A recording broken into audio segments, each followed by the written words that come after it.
if you haven't realized yet, what happened today is one of the biggest things that's ever happened in Bitcoin history, where the price of the all-time high is broken before the Bitcoin halving.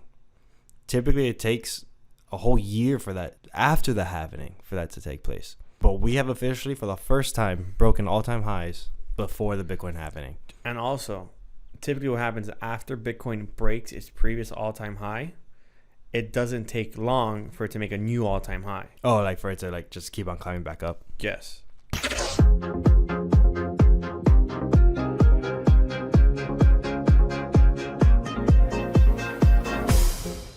Welcome back, everybody, To another week of your favorite crypto podcast, Sometimes Crypto. the Unscripted Crypto podcast. Oh wow, William! Wow.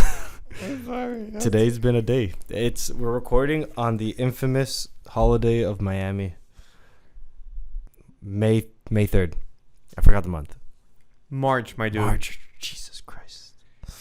Okay, yeah, March 3rd. Jesus. Okay. God damn. 305 day. If you're not here for the cringeworthy content that I produce, I don't know why you're here. But that being said, today we had a lot of things go on today, William. William was very excited at one point. Then he felt a lot of pain as the day progressed. But today, Bitcoin reached a new all-time high. For like 10 seconds. Approximately. I think it was a minute.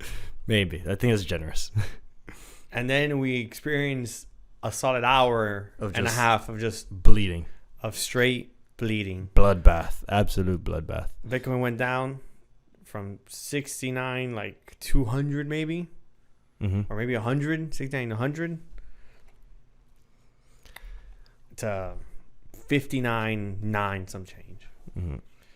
And then altcoins, as they do, follow the lead with a bigger bleed. They took a dive.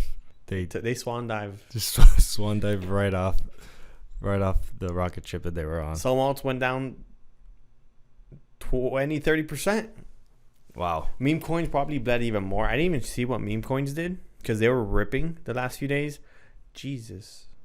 Yeah, that's a painful 20-30% is insane. So Bonk, just to give an example, went down 40%. Oof. Yeah. Granted, didn't Bonk like do killer gains the other I day? think like 300%. Look at that. So I'll give you a quick chart. So from the 24th to peak, 350%. That's crazy. And it's done a 40% pullback. This is on the daily time frame, by the way, so numbers aren't 100%. But yeah, market did take a swan dive. Solana, surprisingly, did not swan dive the same way everyone else did. It stayed sturdy, held his ground. Didn't really. I might be talking shit. Never mind. Not talking hella shit. He's like, no, that's not true. I take it back. No, I went down 24%. So, you know what also went down today, William? What? It's actually not crypto related. Then why the fuck does it matter? Because I'm sorry. Because some people are saying that this might be one of the reasons crypto went down. All right, what went down today? Most of Meta's platforms, so like Facebook, Instagram, and that Instagram BS Threads. I don't use Threads. I heard that. I didn't use Instagram all day. I've literally been on Twitter and charts. Yeah, so why work? Everybody that was on Instagram was flooding over to Twitter because they're like, yo, what's Instagram doing? Why is it down? I did see a tweet by Elon saying like, I know one place where servers aren't down. yeah, that was one of the little underhand comments. I love how you're changing the topic though when we're talking about Bitcoin. I know. I'm just saying it was. So some people were saying that like, okay, Bitcoin breaks this because this happened right after Bitcoin broke all-time highs. Bitcoin broke all-time high. Instagram went down. So some people were saying, oh, did the price go down because of this whole crash that Instagram have? But that's obviously not what happened with him. Because look at the face. Look at his face. He's like, this is ridiculous. It went down because. No, tell me why. Explain it to them, William. No, tell me why. Explain it to them, William. No, I haven't spoken. I don't know why it went down. People decide to sell. That's the only reason things. Well, like we're crossing the realm of uncharted territory now, where things where people don't know, and you actually said something earlier before we started recording that really made sense. The people who got into the ETFs early on, like that they launched or shortly after that, realizing that we are at all-time highs. Now might be a good time to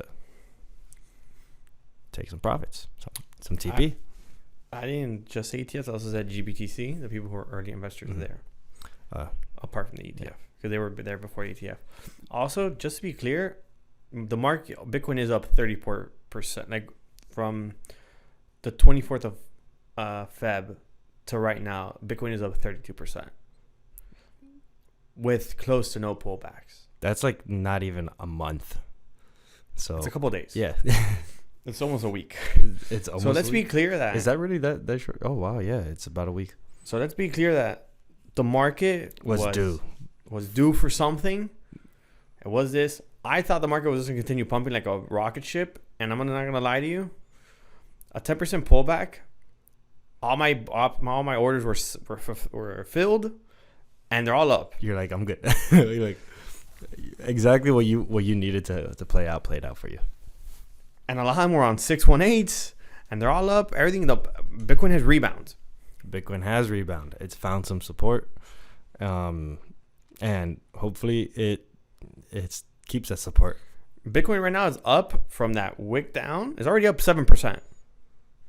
We're at 64,000. We're not far from all-time highs either. Mm-hmm. No, we're not. We're not. So this little wick down cools down market a little bit. Some more buying pressure comes in. Hopefully some sideways trading for a couple of days. For these alts can rip up. Alts are gonna absolutely rip. If we go sideways. Mm-hmm. If we go sideways, I know that's for sure coming.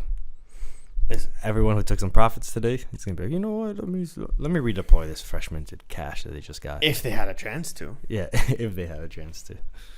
That is true. I had fresh cash. Also, to be clear, a lot of my entries for long term, they were up either way. Okay. Apart from this wick. Mm-hmm. From this Bitcoin dump. Crash, yeah, dump. So I will say, if you had higher entries, I feel sorry, because if you felt that pain, I've been there. We've been there.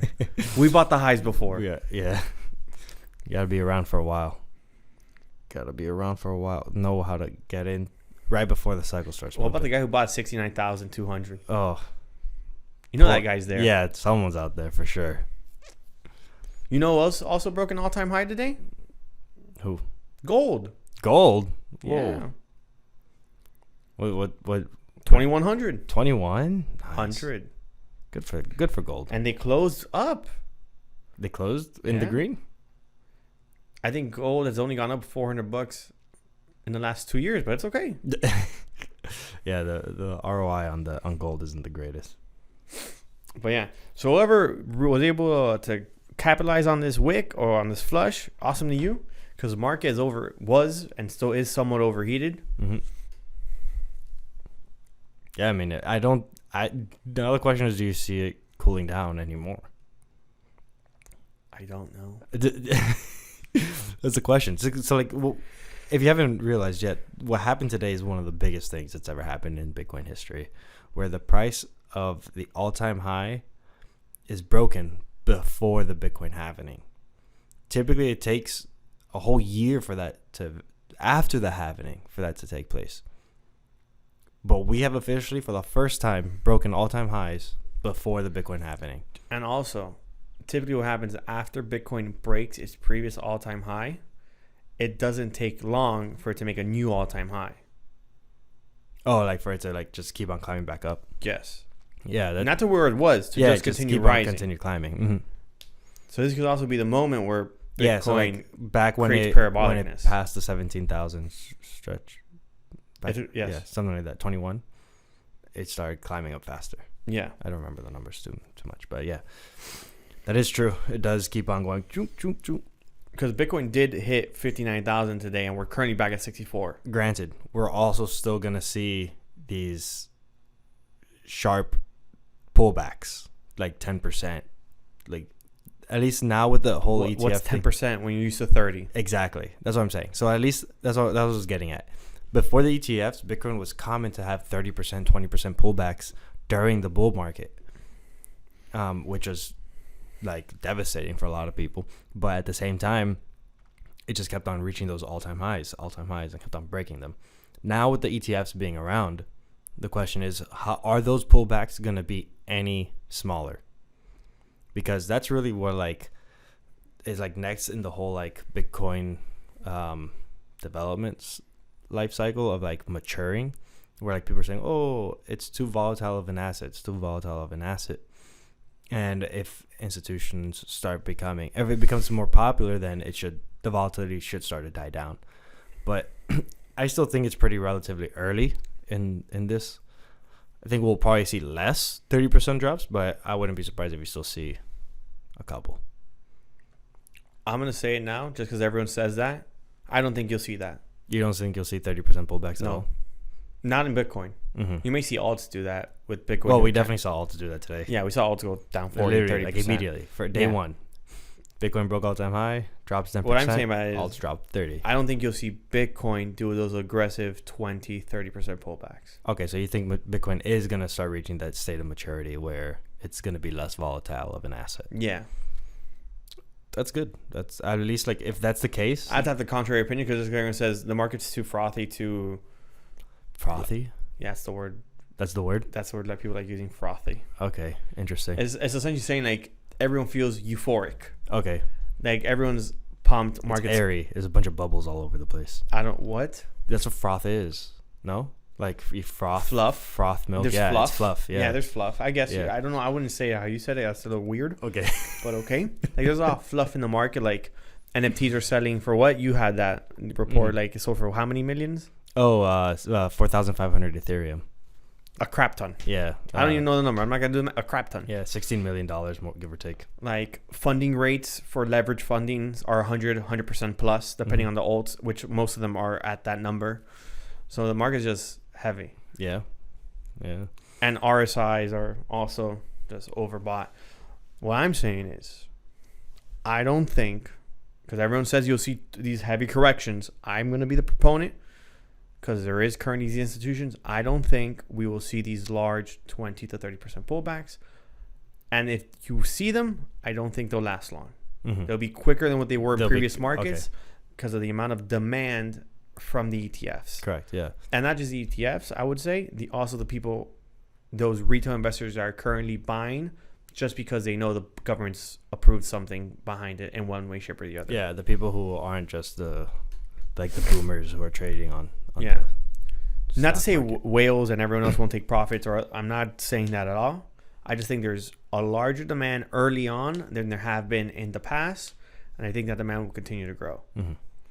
And due to that, those pullbacks will be quicker, and I think they'll be shorter. I don't see 20. 20 is the most. I don't think we'll see 20.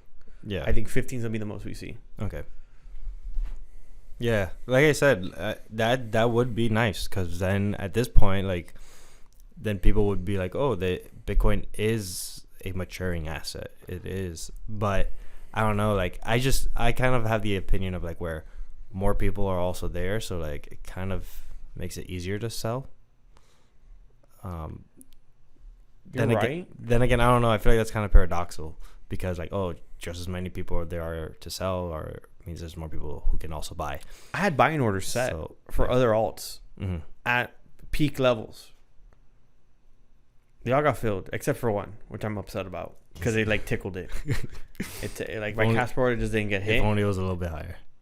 I just need a little lower. Okay. Like I need no. He's like, I'm not buying it. I need less than a cent or two down, and I'm very upset. That was close. It was my order was like at 143, like 0.143, and Cas went to like 145. Wow. I'm very upset. That's frustrating. I'm very upset. That's frustrating. But every other order I had, Render, GRT, they all got filled. Mm-hmm. And they're all up. They're all up from the current price. From when you bought it earlier today. And there was apparently we're just bleeding. Mm-hmm. Yeah. I think more people are also not everyone, are less scared of red days. At least in the bull run. Are less scared of red days? Yes. Yeah. Early bull run. I feel like euphoria is pretty high. Euphoria is definitely high. I'm one of them. Yeah. I'm going to check the fear and greed. 90.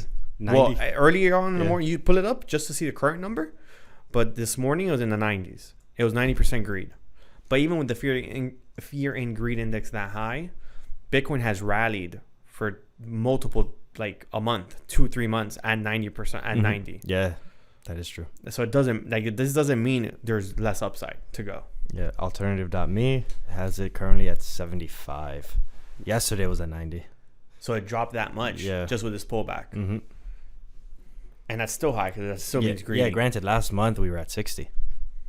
So mind you, we're still in the green for sure. Like, people are still very, very greedy. There's plenty of, at least if we keep this trend going, there will be plenty of time for like some big blood. I would also just be caution to the people.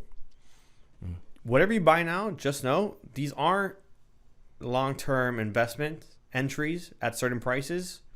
Just because those at 10% wick of Bitcoin will drop out to 30-40%, you'll be red. Mm-hmm. Yeah, but at the same time, I believe right now the majority of Bitcoin holders are in the green. I'm not talking about. I said alts. Oh, alts. I didn't say Bitcoin. Sorry. And yes, you are right. Bitcoin. I had a short circuit in my brain. It's okay. Bitcoin is most Bitcoin holders at this time. Hodlers are up. There's no. They're up. Yeah, they're up. But I'm talking about people who bought late. Yeah. If you bought recently, like that guy who bought it 69 too. I will say, because I'm one of those on 3 coins that I bought late, and I hate them. They're really frustrating. But you just gotta wait. You just gotta hold it out. Yeah. So like, after I saw that spiral chart, because I had that spiral chart saved, the one that we talked about 2 weeks ago, I think. What spiral chart? The Bitcoin spiral chart where like you showed it to me privately, I think. Oh, did I? Okay. It was on the pod. Well, I'm a pull up right now. But we're gonna segue from Bitcoin to the spiral chart. A little chart. So essentially, this chart shows the price of Bitcoin in circular rings, and the further out the rings are the higher pricing points. But like, and then time is kind of like shown in a spiral motion, and in this chart you could clearly see that there is no point of intersection where one line intersects with another line lower, right below it, meaning that like this chart also shows the all-time high, all-time lows, and the halvings, which are very important indicators for like the market cycle. And one thing that's key to notice is that none of these lines intersect, meaning that anyone who holds Bitcoin for a period of 4 years, one halving cycle will like for sure be in the green. Will have a higher price than what they were last. Even if they cycle. bought late. Even if they bought late, yeah. Just so to be aware. Yeah, so like I know people who have bought at all-time highs, generally like more or less around close enough to the all-time high, and they're back in the green. Yeah. So anybody who holds Bitcoin, based off of that chart, at least we could determine that a 4-year investment in Bitcoin is risk off. There is zero risk to that. Yeah. Granted, if you buy it and sell it within that 4-year period, then Portnoy. Yeah, then you can absolutely lose money. So to add to that, so I saw this. They were interviewing. I forgot who it was, but he's a crypto dude, and it was for a news station. I remember it was on Twitter. I'll have to look for it. And they were talking. He was basically talking about how Bitcoin has technically been in a bull run since it got released. And the lady started to laugh. He goes, "Don't say that because that's not." He goes, "Yes, it is. We've always had higher highs and higher lows. We have never had a point in time where the price broke below the last." Yeah. Like went under the higher low. And there's never been a time where Bitcoin has never broken its higher high. Obviously until now, but as it's repeating, it just rebroke its higher high. And there's still room to go. Yeah, because the halving hasn't happened. And the chances of it reaching, what was it, 16,000 with all-time lows? Yes, like something like that. Which now gets further away because we're still here. And to add to that, current rates, like interest rates, are at 5.something%. Last time Bitcoin and the times before that reached higher highs, rates were nothing. Were zero. this is the first time we also have you can't use like borrowed money to buy Bitcoin cheaply. for cheap. Yeah, it costs you money now. It costs more to invest in Bitcoin on a loan, leverage, borrow. Okay, yeah. I'm glad you clarified that, because I was gonna ask. I was like, so what does that mean? So right now, seeing how how interest rates are higher than it was in previous cycle, where it was more or less around the same price, meaning that this price is supported by that whole fact that it's cost more to buy Bitcoin now. Yeah. If you were to try to borrow money versus back then, you could borrow money for the low and buy Bitcoin, which will do good in a couple years, and then pay off that loan for relatively cheap. Yeah. Which to add to that, ETF also is playing a huge factor in this, of course, because also when Bitcoin pumps, altcoins, there's less of a there's less delay with them, because as Bitcoin goes up, there's more liquidity in terms of just cash flowing into alts, because the ETFs are what's really pushing Bitcoin right now. Yeah, they're buying Bitcoin up like left and right. Doesn't even go how, like, it's absurd. We can't state that enough. We've said this every episode. Yeah, every episode. Like it's been Bitcoin podcasts ever since ETFs got announced. Pretty much. But yeah, alts definitely. So they will also have a higher push, and that is that we need dominance of Bitcoin to go down to rotate Bitcoin profits to the alts, which will happen at some point. Alts are gonna rip. Alts are definitely gonna rip because the amount of money that's in this market is absurd. I have something to add to that. We're just adding on top of each other. Yeah. Let me add one more thing. Okay, for to sure. be clear, everyone, current crypto market cap as a whole is at two. Let me give you the exact number on the charts. So the current crypto market cap is $2.3 trillion. The all-time high for the crypto market, the total crypto market cap, was basically 3 trillion. It was 2.9 trillion to $3 trillion as a whole. We're almost there. We're almost there. And the market, the bull run, the halving, and the everything that comes afterwards. The halving hasn't started yet. The real crypto parabolic phase is not here yet. Yeah, this is typically still an accumulation phase. Typically, we're literally in accumulation until halving.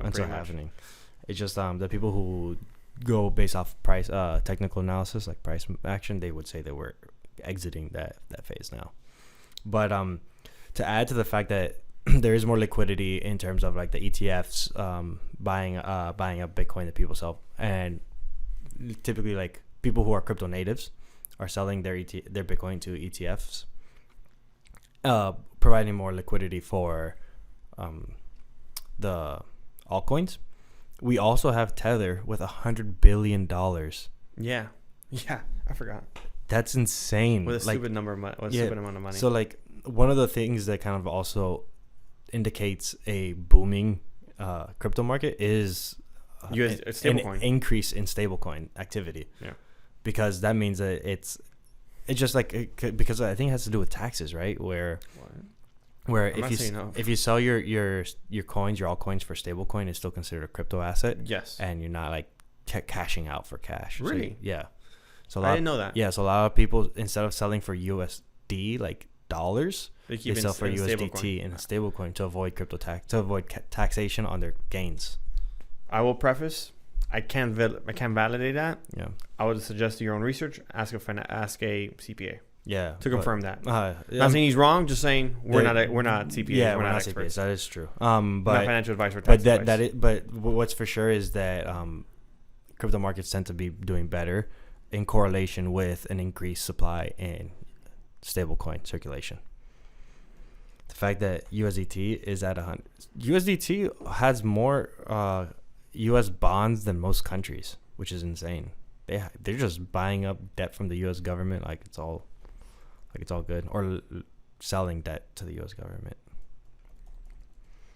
Buying up those bonds, being able to back up their coin issuance with loans that they're being given by the government.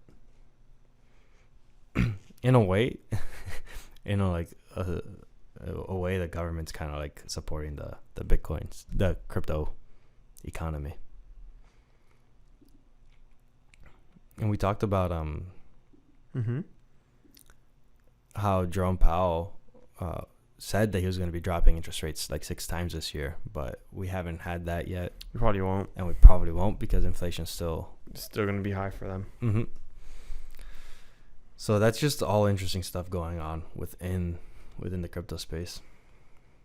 You seem like you're searching for something. I'm looking at the tax thing. Oh, the tax thing. It's like this needs to be answered.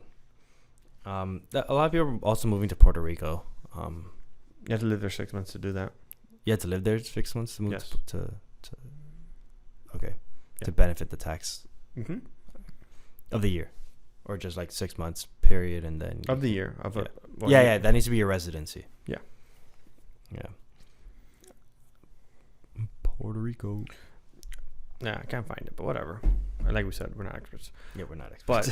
But yeah, you do move to, or people go to other like Singapore, all these Mhm. tax havens around the world to do so, to try to avoid it as much as they can.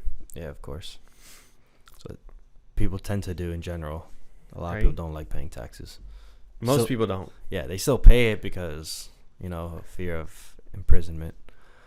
But it's Mm-hmm. also community. Right? Yeah, I mean it's funny. Like Mhm. not poor people, but people with like not millions or hundreds of thousands of dollars go pay the taxes, and then when that person, ideally, hopefully gets that level, goes, I don't want to pay the taxes either. Like the like Bernie Sanders. Oh, we need to tax the millionaires and the billionaires. Yeah, but that means he has to tax himself, and he wouldn't want that. Until he became a millionaire, then we need to start to tax the billionaires. The billionaires. Oh, he moved it up. Yeah, he moved it up. He stopped saying millionaires once he reached Yeah, once he reached $1 million net worth. I thought that was hilarious. Yeah, Dude, we already know how Alex feels about taxes. Yeah. We don't need to get into it. It's not necessary. Yeah. So on to other topics.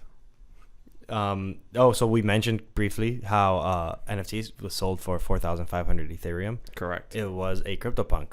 The number, where's the number? I don't know where the number is. Oh, 3,100. It's a rare one. Is it ugly? It's blue. Okay. It's an alien CryptoPunk. One of the rarest of the traits from all the CryptoPunks. You want to show it to the people here? Yeah.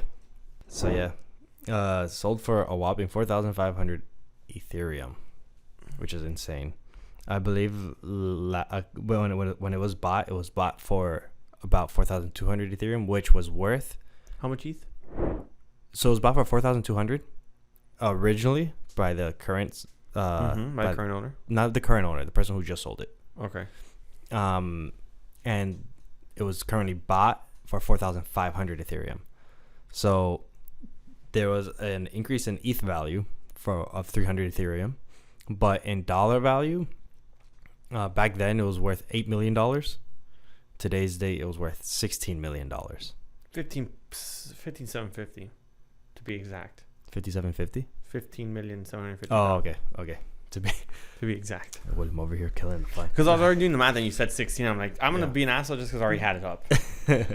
Yeah. So 4, it doubled 4,000. Yeah, it doubled in US dollar value. in US dollar value. It went up 300 ETH Yeah. in price in ETH.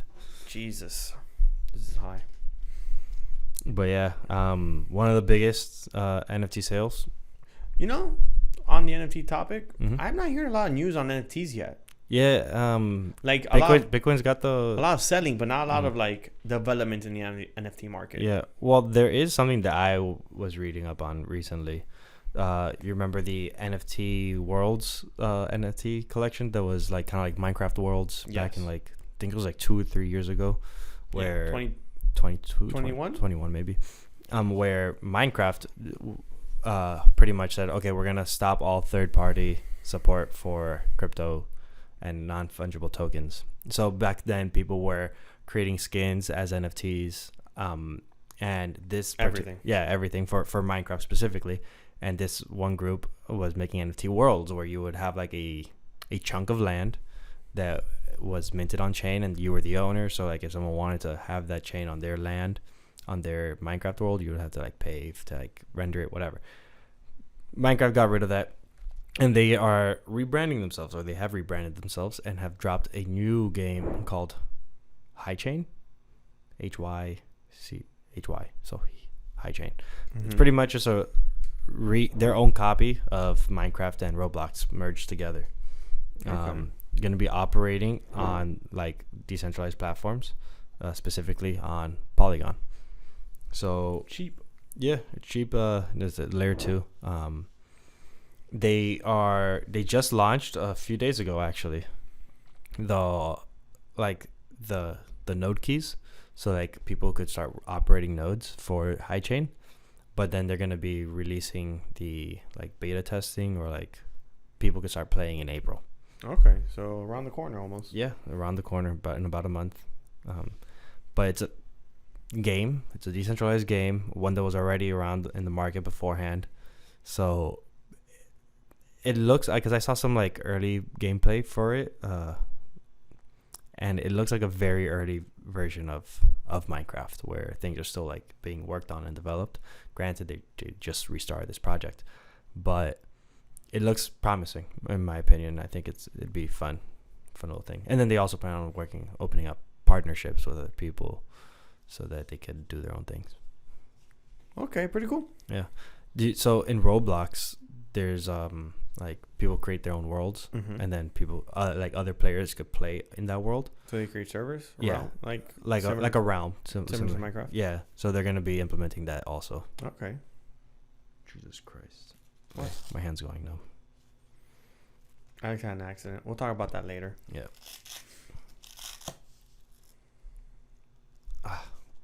But yeah, NFTs are making a comeback slowly but surely. I just don't think too early. I just don't think PFPs are gonna be it. Yeah. No.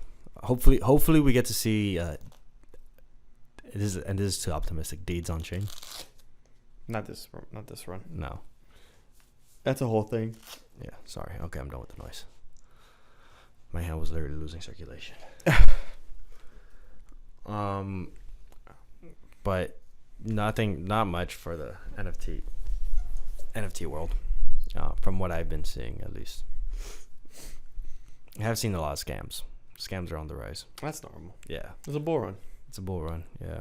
Right now, hackers are utilizing Calendly, a platform for like organizing meetups or like conferences. Not conferences. What's it called? Like interviews, meetings. Yeah, meetings.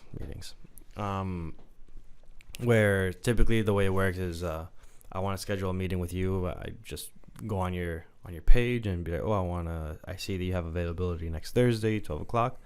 Click schedule, and you send me, and the automated message sends me a Calendly link. Or I could reach out to you, but like, hey, let's meet up sometime, and then you send me a Calendly link. Yeah. So right now, hackers are specifically targeting Mac OS users, so anyone who with an Apple product, or Macintosh product specifically, laptops and computers, not iPhones. Yeah, that's having like they're different. Yeah, they're different operating systems. Yeah, but essentially, these hackers would impersonate someone else and send you a Calendly link that doesn't work. When you end up clicking on that Calendly link, it says, "Oh, our servers are experiencing issues right now. We do have this potential fix with the script below," and it's like, "Oh, do you run this program real quickly? This should fix it." Yeah, doesn't fix it. You guess what happens? You run the program, nothing happens. Literally on your end, at least.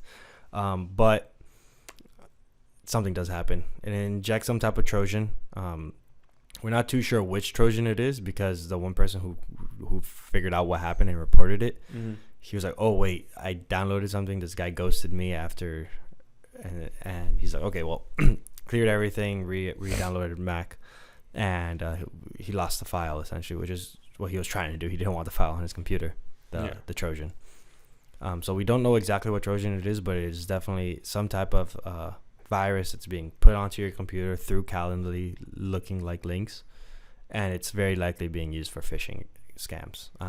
Probably a keylogger that might track whatever inputs you're putting on your computer, or some type of like screen recorder, or something to exfiltrate data from your computer. Probably, likely. But yeah, if you're a Mac operating system, if you're using crypto, and you're receiving Calendly links, stay on the lookout, be vigilant, because that can be something that might affect you. Just don't accept it. Yeah, if it says broken link, run the script, don't run the script. I think that's a good way to do it. Just be like, it's broken. Send me a new one. Phone call. We meet in person. Something like that. I don't know. We use Zoom. Yeah. But Send me a Google invite. Send me a Google invite. FaceTime me. But yeah, Calendly is just kind of experiencing that little issue. But yeah, so hacks are on the rise. NFTs still Sounds about right. I mean, Coinbase wasn't working the other day. Again. I think Coinbase wasn't working today. Like probably. I pulled up Coinbase and we're experiencing issues with it. I was like, okay, of course. Bro, 3 days in a row, like yeah. 3 days in a row, Yeah. it hasn't worked, It's or insane. almost 3. Yeah, or it's like Bitcoin pricing bumping, and they start to get scared or something. Bro, is that Coinbase has jumped from like the 300th place in the App Store to the 44th Already? Yeah. Oh wow, that's fast. It went from like 300 to like 150 and to like 44 today. That's really fast. Yeah, so like what I've seen a lot of people say is like, oh, once you see Coinbase as number one, that's your sell marker. Not this time around. Not this time, because there's no way. You're gonna be setting Way too early. So a lot of things what I've been reading on Twitter is like, in this market, the people are gonna keep more of their money, but they're gonna sell earlier than they've ever have. Mm-hmm.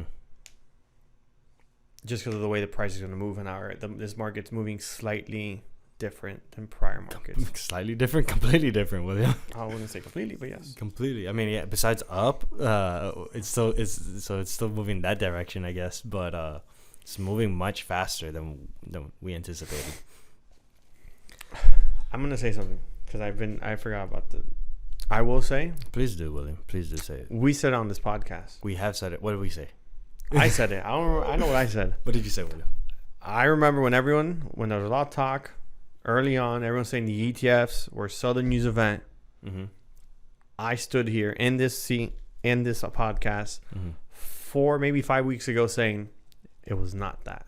It was not a Southern News. It was not the Southern News. There was a retrace. It was GBTC outflows. Mm-hmm. I'm like, give it a month. Yeah, you did say give it a month. We'll see what happens in a month. You did say that. I will say I said that here on this podcast, and I want to say Marlito, pull it up and put it here, but that's gonna be too much work for Marlito. we got. And I don't want to do that. But I do think it still was a Southern News event for that period, for that little like short. If you frame. sold the news, you missed out on 30 grand. I understand that, William, but that doesn't mean. And then when you went to buy back in, you had to buy $10,000 more expensive. I'm not saying okay. I'm arguing. I'm ready for this one. So I'm not saying if you traded only and you did not up your bags, you fumbled. I agree with that statement, and that's what I was getting at. They're like, I'm not saying it was a good move, but I'm saying that was the move people were doing. People were selling. Price went down. I don't think people sold. I think GBTC sold. I think the only outflow was GBTC. Mm-hmm. Yeah, but like if you know that there's going to be a lot of liquidity, just either, well, smart Bitcoiner would just buy up the little dip. They did buy up the dip. Yeah, obviously. That's why we're here. I wanted to say that we said on this, we a lot because I don't want to stand behind me and say we did say it. I said it here. Wait a minute, I'm giving you all the credit. I'm not going to take credit for something. Not the Southern News I'm event. not going to take. I think the ETF was a great success. Oh, I have said that also. I said anybody who says that the ETF in terms of price, at least minimum. Bitcoin ETF, maybe not decentralization, but volume, price and volume. Yeah, I mean the Bitcoin network is still decentralized. The only thing that's been the coins themselves. Yeah. The only thing that's been a little bit centralized now is the coins are all moving to BlackRock. BlackRock Fidelity. Stop doing that. Don't sell your coins to them. Not yet, anyways. And if you are buying Bitcoin on ETFs, get it out of there, man. I mean, it also depends why. Not the point. Yeah, the point is, it was, in my opinion, I was right. I said it was not a Southern News event in terms of more happened afterward. It did not stop there. Oh, and it won't stop. Said it would, and it won't stop anytime soon. And everyone said it would take longer to see these prices. I am also the one who said, I'm like, I think we might see a lot of things happen. Mm-hmm. Yeah, I want to say I said that. You did say that, and I called that one right. Yeah, my first one in my track record. Finally, you get something right. That's Joe. I didn't get that TIA buy right, but I got the ETF right. Yeah. Oh man. On the same news, BlackRock's Ethereum ETF was pushed. Yes, true. But it's all gonna That was expected. final decision in May. Final decision in May. Now the question is, will it be approved or will it not be approved? Some people are saying it's a bit of a coin toss right now. Yeah, I've heard that too. I don't know. I'm actually not sure about this one. My thing is, if it has similar, I would say, what's the word I'm looking for? Like history? No. Precedence. No. Okay, they got those similar attributes to the Bitcoin futures and similarities to the Bitcoin ETF and the futures ETF. It should get approved. I think the main difference in this situation, which I think is why there's a lot of pushback, Bitcoin's proof of work, ETH is proof of stake right now. Well, that's actually the main reason why they postponed it. They want further clarification on proof of stake. And if they don't get that and if it doesn't fit the bill or they find some type of excuse not to prove it, but that means they should delist the futures ETF because it doesn't fit the bill. I understand that, but they've already approved the futures ETF. Do you think the government will say that it was wrong? If they can't say it's wrong, then they can't deny it because the other one's there. True. Yeah. One happened. I think the other one should happen.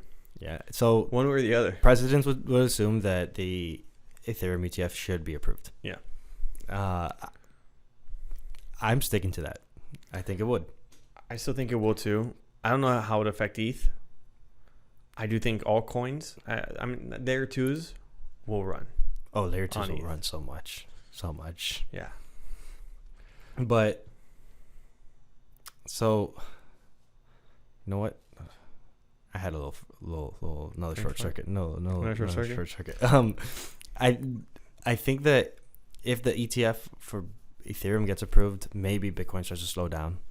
Oh, I remember what I was going to say now. This whole Bitcoin ETF getting so much traction, so much momentum, it's kind of like, putting some people on edge. The people who probably don't want the decentralized economy to take place, they're going to be like, if we approve another one right now when this is having so much momentum, the Bitcoin ETF, and we add fire to the flame with add fire to the flame? Yes. Add fuel to the fire. William, you get the point? Okay. You get the point?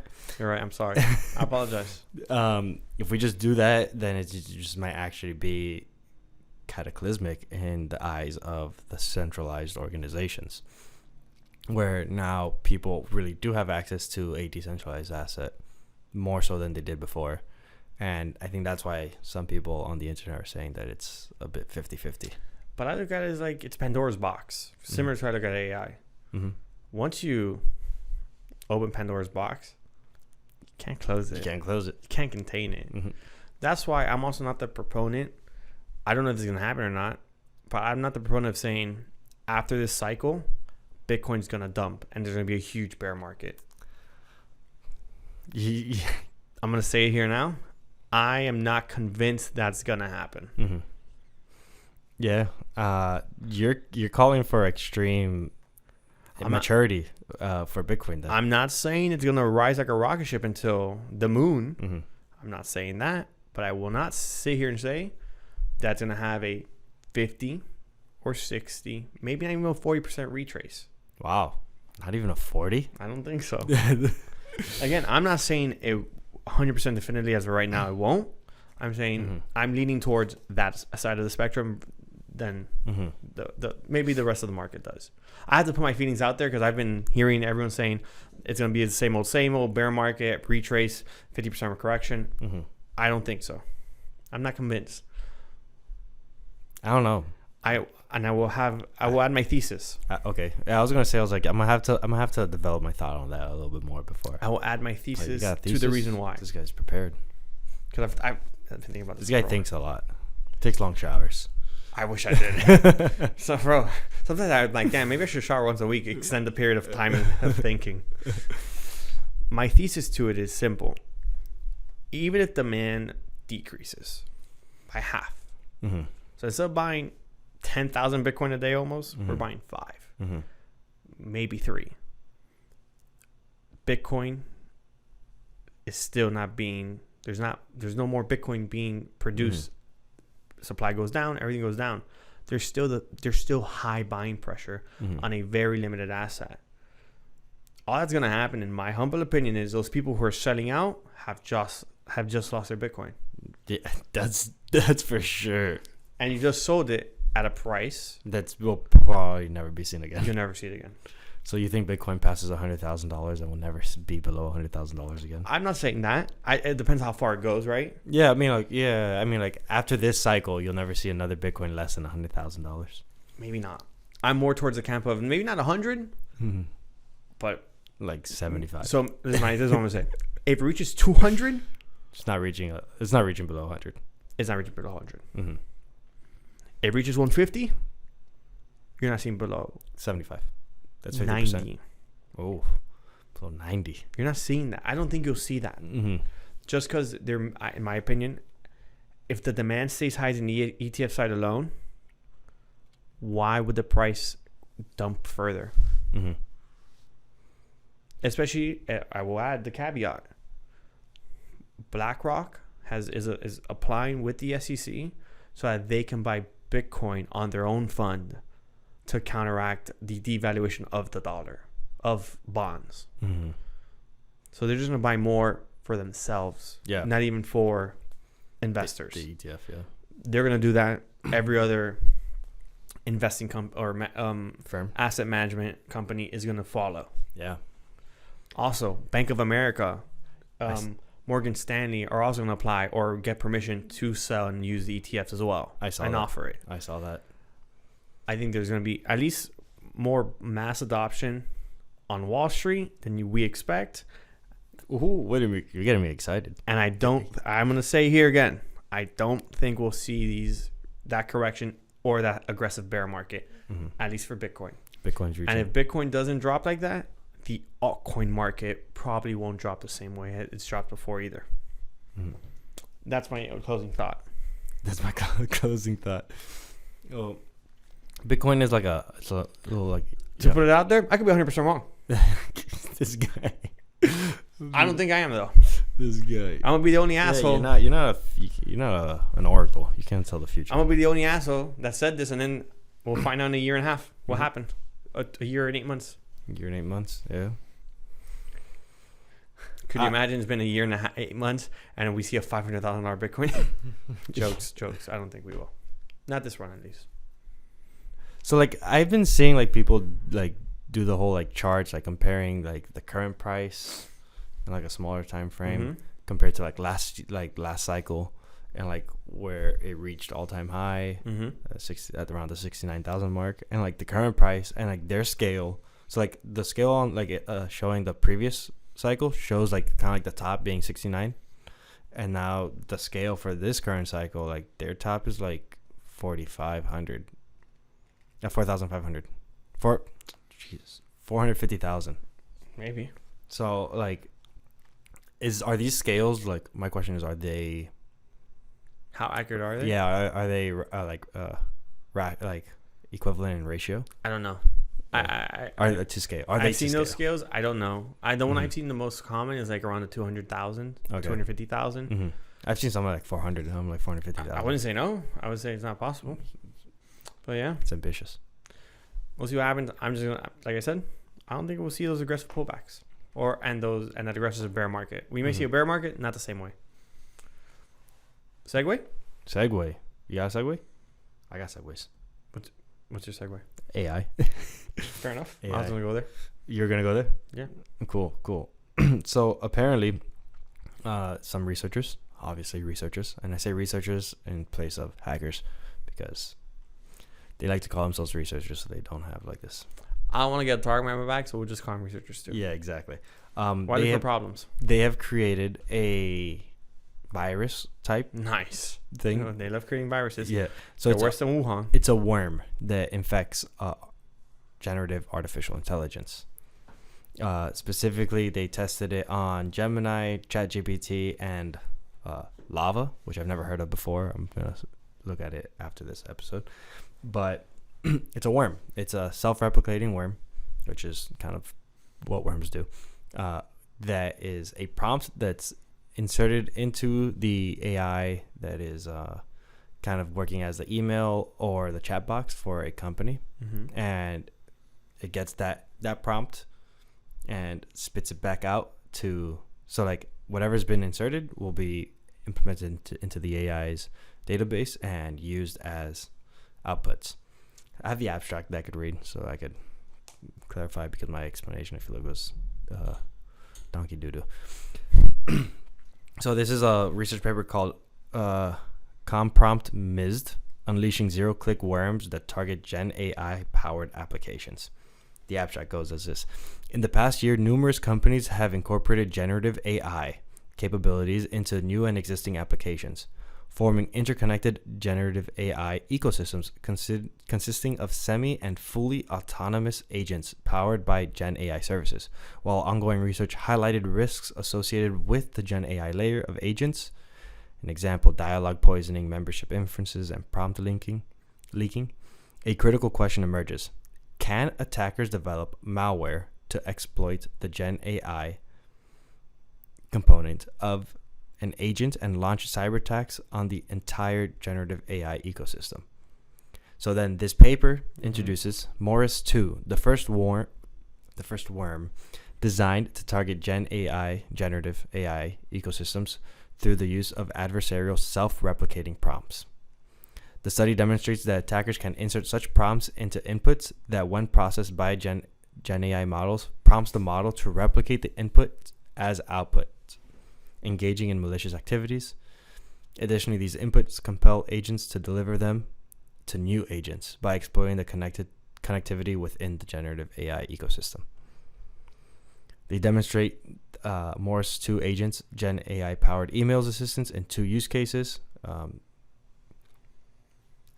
Spamming and exfiltrating personal data, as well as 2 settings, a black box and white box access. So black box meaning the person who's doing this has no idea about how the system is set up on the inside, versus white box meaning the person who's doing this does know the entire system from within.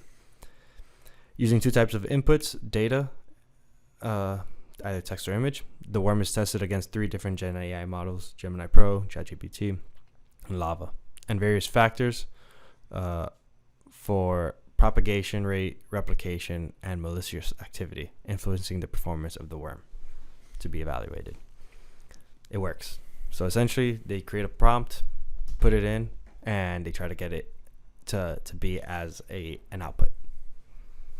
And this is like particularly threatening in the fact that, like, oh, this is going to come from like some type of trusted agent, in this case the generative AI, that's being used by the ecosystem, and it can potentially be leaking very useful information, personal identifying information, credit cards, just a whole bunch of things that might be also internal documents that might be used within the company. Nice. The attackers say that like this might get worse as AI starts being implemented. So like their thing is attacking implementations of AI into systems, into company systems. So like if AI starts being implemented into more things, the more of these type of attacks can be put onto other things. So like we talked about NVIDIA putting AI on their hardware, like we could attack hardware.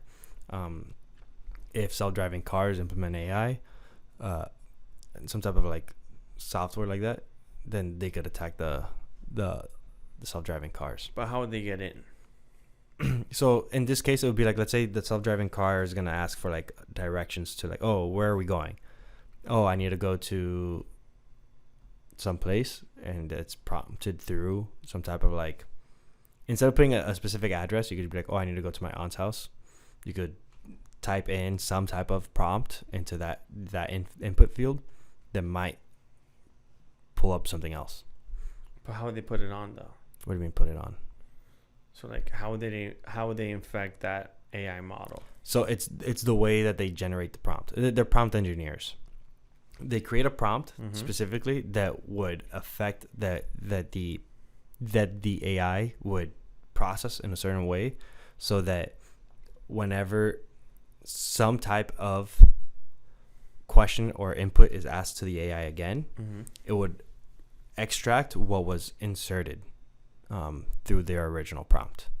So then they go on to say that there are two types of kind of like forms for replication, where they either, or propagation, where it's either RAG based propagation or application flow steering based propagation, meaning that like sometimes they could just input the prompt and it automatically infiltrates the AI and starts, like, anytime someone else uses that prompt something, the AI will spit out what it's been prompted to spit out by the attackers. Or the RAG based system, where it's like, okay, we're gonna input this malicious script inside there, but then we need to call it again or do something specific to like activate it. So my question is, they just provide a prompt, They just provide a prompt. There is 0 clicks needed for this. and the prompt itself just infects the AI. Correct. And once they recall a certain thing, it activates the AI. Yeah. Gotcha. So just a prompt that they are injecting into the AI that ends up being malicious in the case of like working in a way against the organization. So in this situation, if Gemini were to get this prompt, it could infect all of Gemini. I think it's any like instance that's being used within a company's form. Okay. I read somewhere, but I didn't really fully comprehend it. But it is possible where if it does infect it can potentially infect entire systems. Gotcha. But there was a whole bunch of nuance that I wasn't too familiar with. Granted, I'm not a computer scientist. I just study computers, but not science. Not science. Not science. Gotcha. Okay. Yeah, that would be a problem. Yeah, it's like interesting stuff. They've already have a version 1, obviously, if this is the second one. Morris. What a name. That is a name. Morris. Okay, I kind of get it. I will be making sure that this research paper is in the links below. All right, staying on topic. Staying on. Unlike you, because you don't stay on topic. You know who's suing? Who's suing with him? But you know the answer. I was waiting for you to say Elon. Oh, Elon? I know you know because you talked to me about it beforehand. I talked to you about this? Yes. Remind me, because I have no idea what you're talking You're about. so annoying. I can't stand them. Elon suing someone? Gee, yo, you're gonna get punished by somebody. I don't know what you're talking about, William. hate I you. swear I have no clue. I really hate you. Listen, people from the pod. Elon Musk is suing OpenAI. Well, not OpenAI, but suing Sam Altman. Okay.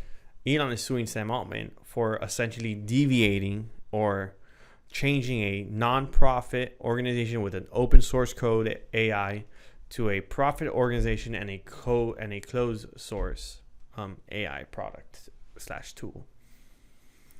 And he's essentially suing because he's one of the original investors in OpenAI who gave him capital to essentially help them to get where they are. Mm-hmm. Yeah, I didn't talk to you about this. You did. No, I didn't. But okay. I have fully support Elon on his venture. On that, suing Sam Altman. Yeah, he basically gave an interview a couple months back, I think, where he kind of explained to the reporters, like, how do you take a non-profit to then a for-profit and still got all the benefits, all the tax exceptions that for a non-profit. He goes, if that was the model, wouldn't everyone just do that? Yeah, 100%. That's exactly what I'm then thinking. just convert it to a for-profit business. Yeah, that's the move. Which they're currently at like 70 billion evaluation. Yeah, respectfully, and likely gonna go up from there. Continue. Yeah, $70 billion. Wow. Well, and that is that. There's still that whole conversation of AGI or EGI. AGI. AGI. That maybe has already been created accidentally by them. Yeah. That's a whole thing. Yeah. Wait.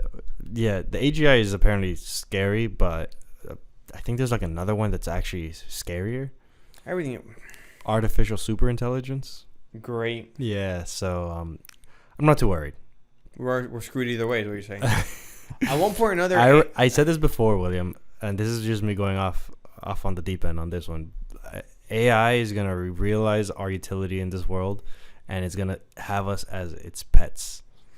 We're gonna be like dogs and cats to them. They're gonna domesticate us, and we're just gonna be living some type of pampered lifestyle. But wouldn't the AI have a thing or a code in place to not allow that to happen? So, like they do? I'm no AI engineer. Yeah, man. What I do remember about like computer programs and how it's like we program it to do something specific and it does that job. Learning models and machine learning like kind of like gets a certain framework and like replicates it and does something new-ish, but not really new because it's just like, oh, it's based off of this previous data set. This AGI and super intelligence, I don't know its capacity for creating something actually new, like having a brand new thought. If it does that, then I think it might go off on the deep side of the spectrum, where any placement, like, so nowhere in the code is it gonna say for AI to like, don't think of this, and it will just like not think of that. It will do it. But it could be like protect humans and don't kill you, or like don't. Yeah, there are things like that. Like human life should be ranked highly. Like anything number one priority. Anything that costs a human's life should be disregarded. But I just don't know how. Like I'm no machine. You know what? If you are an artificial intelligence engineer and you do data science like that. Please come on and educate us. Come on, we would love to pick your brain. We'll love to educate the masses, the populations. Putting it out there because manifestation, right? Yeah. I don't know if Skynet's gonna happen. I didn't say that. Well, that's pretty much what happened with Skynet. Well, I didn't mean it. I just meant to like. We just said we'll be their pets. So yeah, not the same thing. You're right. You're right. I think I'm not terrified. I don't think AI is gonna like make our lives miserable. I just think it will change it for a fact. It will change it, and change is always scary. So, I mean, we'll be pets. I would assume we don't want to be pets. As long as pets have free will, right? Yeah. Does your dog have free will? Yeah, she's just very obedient. No, or do you tell your dog what it can't do? Because it doesn't know what's best for itself. Wouldn't the AI do the same thing? Yeah. Then do you have free will? That's a whole nother question, William. No, you don't. That's a whole nother question. You don't. Free will gets very deep. That's a whole. But you don't. In that situation, what we're talking about right now, you don't. Mm-hmm. You're a pet. You do what you're told. No, do you listen? You choose to do what you're told, or do you just don't blindly do as you're told? If you don't do what you're told, you'll be beaten for it, or because they'll think you're disobeying, and you're putting yourself at higher risk. You think AI would do that?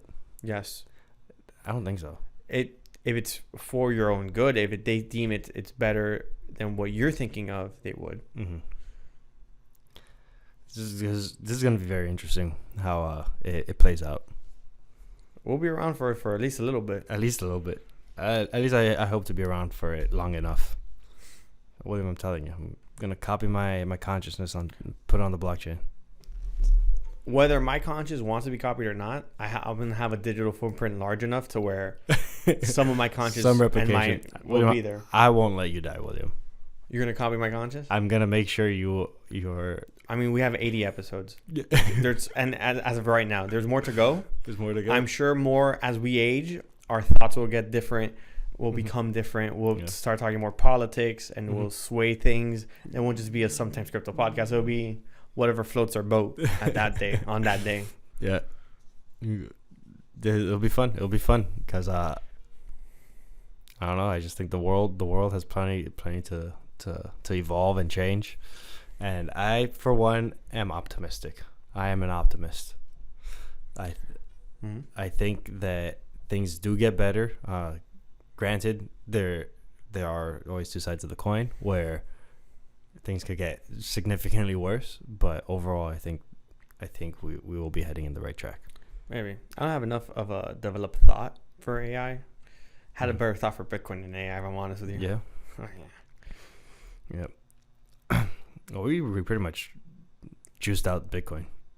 Yeah, I don't want to talk about Bitcoin. I don't have a Bitcoin conversation. I have cryptocurrency in general. Cryptocurrency. Okay. Yeah. I sent it to you already. So this is from Australian Bank after Bitcoin reached all-time high in Australia on March 3rd. I'm going to read it to you. It's from Commonwealth Bank. Your recent payment to a cryptocurrency exchange has been declined because you have exceeded the monthly cryptocurrency limit.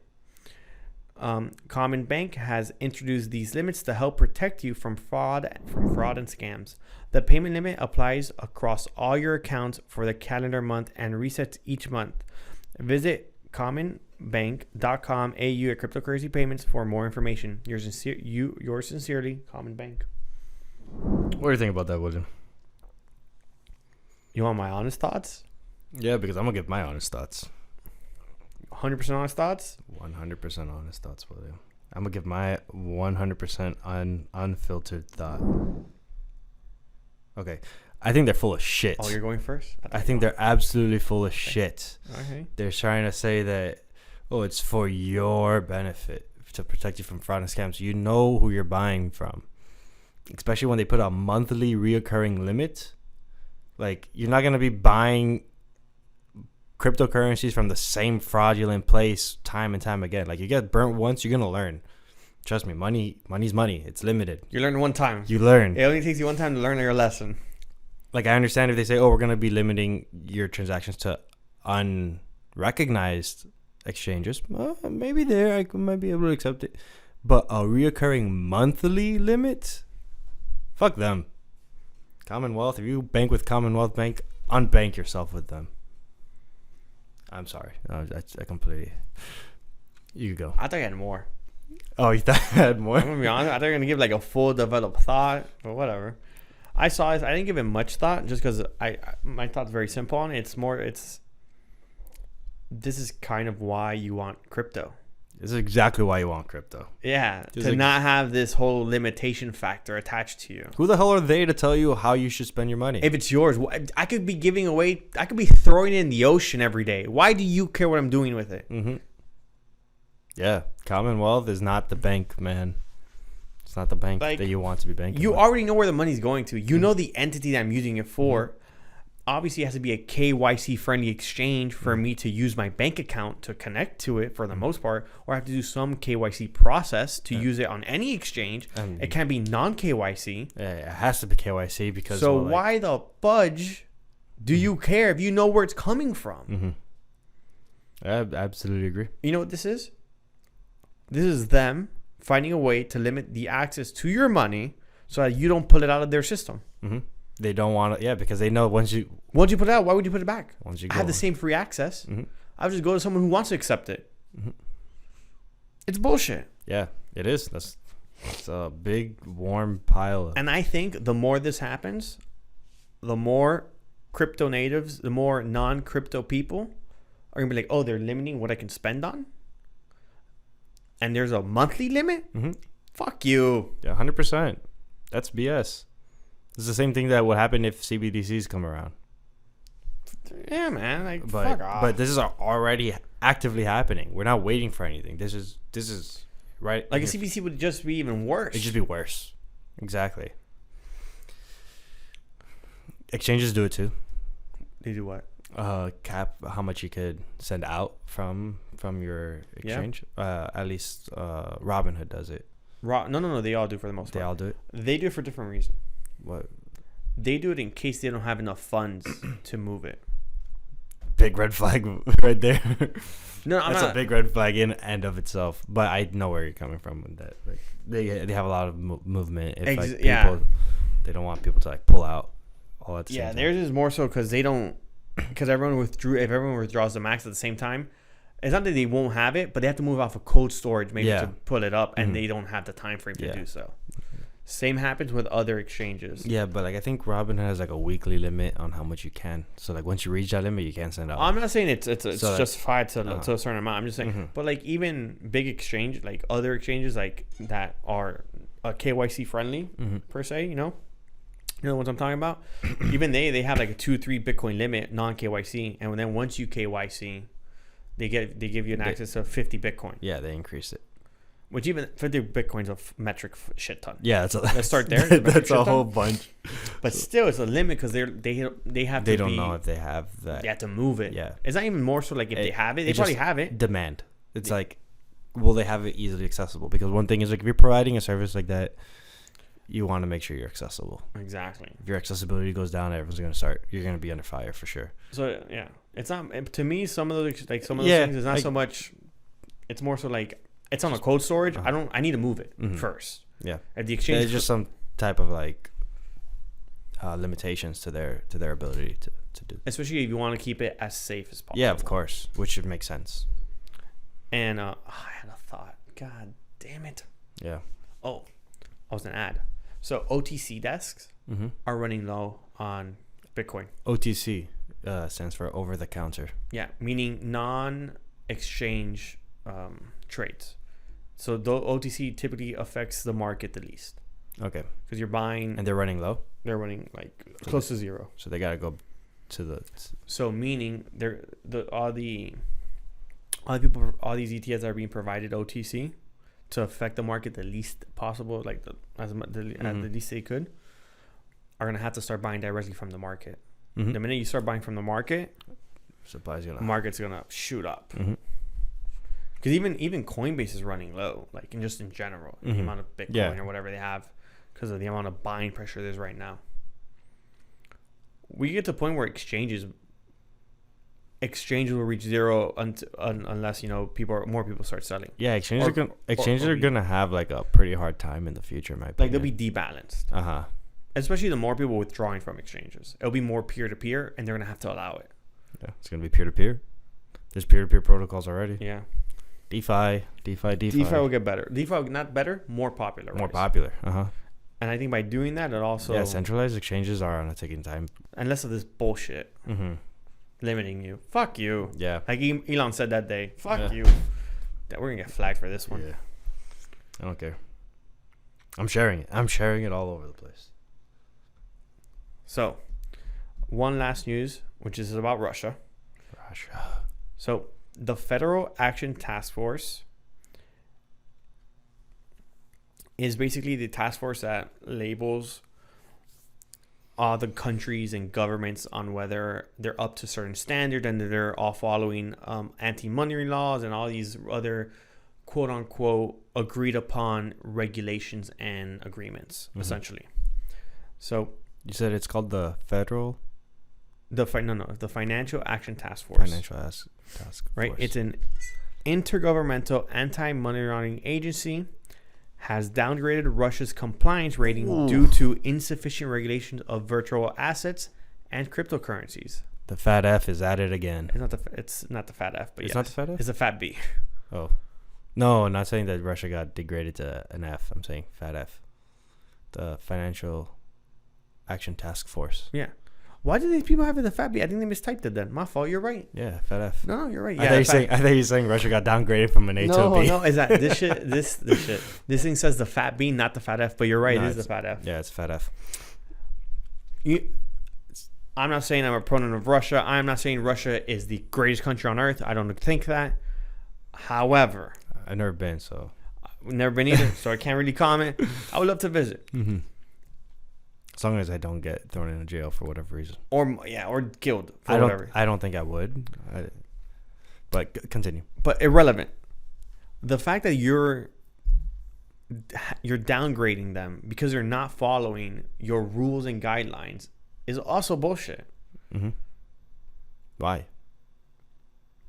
Because it says they're insufficient regulations of virtual assets and cryptocurrencies. So essentially, if the FATF says you need a travel rule, you have to report every $2,000 transaction, and you're not reporting it, that will cause you to not be compliant with them, to be downgraded. Are you pro travel rule? No, William, I'm against the FATF. Then why are you asking dumb questions? No, now? William, I'm just saying. Obviously, the FATF is going to try to impose whatever regulations they can. And they will obviously threaten you with lowering your ranking on their standards. My thing is, who the hell are they to be giving standards? I will explain to you who are the problem with these. Get rid of the FATF. I will explain to you the issues with this. It's happening also with another. It's happening with Nigeria. Mm-hmm. They have an anti-woke bill or anti-trans. They have one of those bills saying they're not going to accept anti-gender or anti-something. Mm-hmm. And the World Economic Forum, if I'm not mistaken, will not grant them, I believe it's $2 billion something because they're applying that bill. I see. The FATF also has a similar thing where if you do not comply with certain things, you lose benefits you have just in terms of just money or whatever. And also affects you like doing commerce and trading with other countries who are part of the FATF. Mm-hmm. So it does have an effect. Maybe Russia, since they're such a big exporter of natural gases and oil, Wipe their ass. They'll wipe their ass with it because you'll still need them. Yeah. Like because countries are still buying oil from Russia. Mm-hmm. But it's the same type of thing that you can affect them. Maybe I applaud Russia for doing that if they choose to continue. Well, it also depends what they're really doing. Like also, they may just say that just because they're not following travel and all this other shit, which most countries aren't 100% there yet. And I'm gonna be honest with you, fuck you. 100%. No one needs to know what I carry when I'm going. Why do you care? You're gonna stop. You're stopping what? We're stopping what? But then J.P. Morgan has a boat with whatever it has on. I forgot. Like what was it? Cocaine. Cocaine. And they get what, $1 billion fine? Cocaine. Get out of my face, man. Yeah. Get out of here. Yeah. No. I don't. And then you had these exact same banks and other development and defense contractors getting these huge deals with all around the world for different wars and stuff. And you want to find out what I'm doing with my money? Yeah. Go fuck yourself. Find out what they're doing. It's important. I think that they're the ones that need to be drilled down. We'll get sniped out here. For sure, William. We're going to get so much heat on. The good thing is we leave this for the end of the podcast. Where no one tunes in, but it's out there in the universe either way. Yeah, we got to speak the truth. We got to make sure it's out there available. If you want to search for the information, you can find it. I just think it's crazy. Yeah. I just think, they're coming. It's government's trying to control, and they're gonna find out the world's not telling them go fuck yourself. Everything else to add, but except that. Well, I'm good too. Like, subscribe, follow. Thank you for tuning into this multiple rant episode. Yeah. Different aspects. Yeah. Tomorrow. Crypto heavy. Not tomorrow. Next week we got a fun one for you guys. Special episode, pre-recorded. So all-time highs will be hit by then. Here, then, and there. But we also mentioned it there. Yeah. So we'll see what happens. Yeah. Thank you guys for tuning in. Like, subscribe, follow. You already said that. Hit the notification bell. You already said that. I didn't say hit the We should say that at the beginning of the podcast. We should say it both times. Okay. For next time. Thank you guys for tuning in. It's been another week of your favorite crypto podcast. Sometimes Crypto. The Unscripted. Crypto podcast. Ew. I follow. You already said that. Hit the notification bell. You already said that. I didn't say hit the We should say that at the beginning of the podcast. We should say it both times. Okay. For next time. Thank you guys for tuning in. It's been another week of your favorite crypto podcast. Sometimes Crypto. The Unscripted. Crypto podcast. Ew. Eyo.